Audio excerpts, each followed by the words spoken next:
Sur les réseaux sociaux, des faits qui font parler d'eux. La disparition de sexe, les affaires s'empilent les unes sur les autres.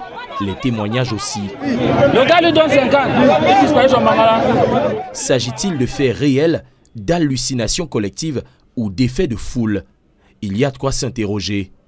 À peine avons-nous posé cette question qu'une nouvelle affaire de disparition de sexe nous est signalée dans le 2e arrondissement au quartier New Bell.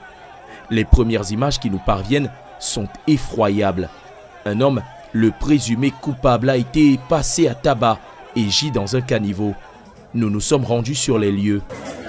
La victime présumée a été conduite au commissariat du 2e arrondissement. Le commissaire nous confie hors caméra qu'il n'y a jamais eu de disparition de sexe et qu'il s'agit de la 4e affaire en l'espace de 3 jours, avec à chaque fois aucune disparition de sexe en vue. Mais alors, comment expliquer une telle envolée, un tel effet de foule?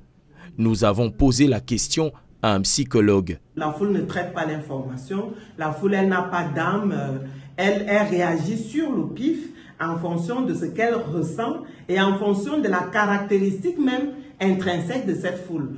Donc il faut se poser la question, où est-ce que ça a commencé, où était la ponctuation de cet événement? Est-ce que c'était dans un marché? Justement, la plupart de ces événements ont été recensés dans des lieux populeux, notamment des marchés. Mais comment comprendre que de telles informations aient pu trouver oreille fertile auprès des populations? La population qui reçoit cette information est tout aussi un peu, on va dire, en mal ou dans le besoin de thaumaturgie, c'est-à-dire le besoin de spectacle, le besoin de scandale.